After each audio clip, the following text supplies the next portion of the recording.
95만 원, 그 다음에 2인 가구는 157만 원, 3인 가구는 201만 원, 4인 가구는 243만 원을 인정받으실 수가 있게 됩니다.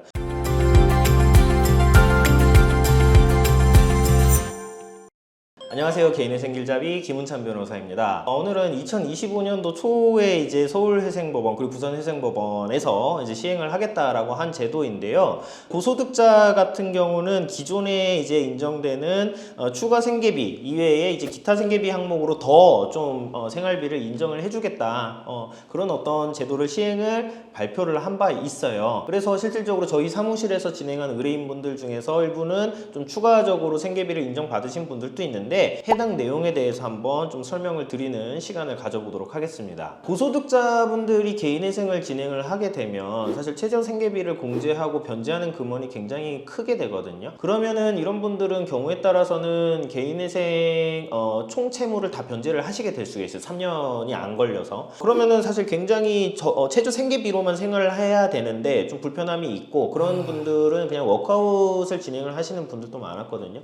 좀 이런 사정을 반영을 해서 일정 소득 이상의 어떤 소득자들에게는 조금 최저 생계비 이외에 좀 추가적인 생계비를 인정을 해주겠다라는 게 제도적인 취지이고요. 그럼 이 제도에서 의미하는 고소득자는 누구냐, 이게 중요하겠죠. 그냥 돈 많이 버는 사람 이렇게 하면 안 되잖아요. 그래서 이런 분들은 중위소득의 150%를 초과하는 채무자이고요. 중위소득은 이제 마찬가지로 매년 발표가 되는 것이기 때문에 고소득자의 기준도 매년 바뀌게 돼요. 2025년 현재 기준으로 놓고 보게 되면 여기서 말하는 고소득자는 중위소득의 150%이기 때문에 1인 가구는 350만 원, 2인 가구는 580만 원, 3인 가구는 750만 원, 4인 가구는 910만 원의 세후 소득입니다. 세후가 중요하죠. 세후 소득을 얻고 있는 자를 고소득자라고 평가를 하게 되고요. 사실 요 소득을 버시는 분이 그렇게 많지는 않아요. 그래서 요게 막 되게 흔하게 뭐 대두되는 쟁점은 아니긴 한데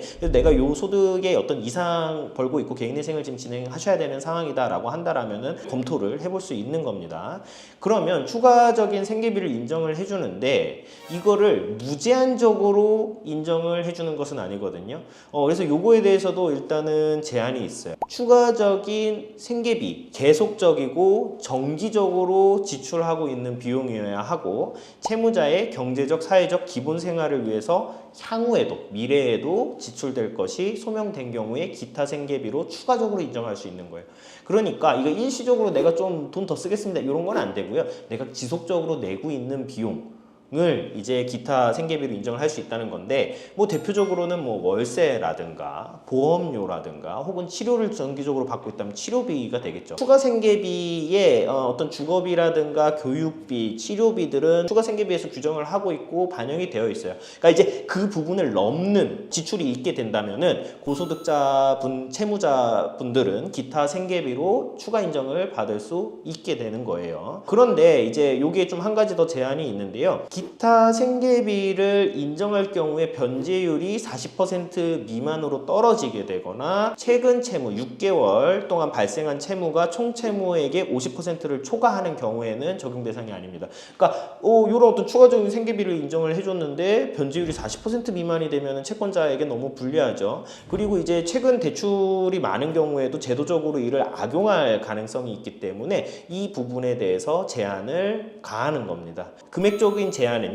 기본 생계비랑 추가 생계비 그리고 기타 생계비의 총액이 중위소득의 100%를 초과하지 않아야 한다는 것인데 내용이 뭐 사실은 좀 어렵죠. 그러니까 결국 궁금하신 거는 그래서 얼마 더 인정받을 수 있느냐일 것 같아요. 그래서 좀 정리를 해드리면은요. 1인 가구 기준으로는 추가 생계비랑 기타 생계비 합쳐서 95만 원, 그 다음에 2인 가구는 157만 원, 3인 가구는 201만 원, 4인 가구는 243만 원. 을 인정받으실 수가 있게 됩니다. 이 금액 범위 내에서 인정받는 것이 금액적으로도 무제한 인정되는 것이 아니다라고 보시면은 될 것 같아요.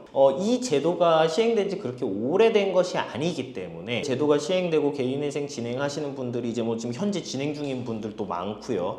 그래서 딱 뚜렷하게 어떤 항목을 기타 생계비로 잡을 것이냐에 대해서 가이드가 명확하지는 않습니다. 아까 말씀드렸듯이 주거비 초과분이라든가 그 보험료라든가 이런 경우에는 인정될 가능성이 높고요. 만약에 이제 뭐 외제 차량의 렌트 비용이라든가 사치적인 어떤 성격이 섞여 있으면 인정되지 않을 가능성이 있다라고 일단은 판단이 돼요. 왜냐하면 생계에 필수적으로 필요한 비용은 아니라고 볼 테니까요. 이 부분들은 사실은 제도가 시행이 되고 케이스가 쌓여가면서 좀 정비가 될 것으로 보이고요. 올해는 이제 처음 시행하는 단계이고 이후에 좀 제도적으로 좀 정비가 되고 만약에 회생법원에서 추가적인 지침을 내려놓는다면은 그 부분은 다시 좀 한번 영상으로 촬영해서 소개를 드리도록 하겠습니다.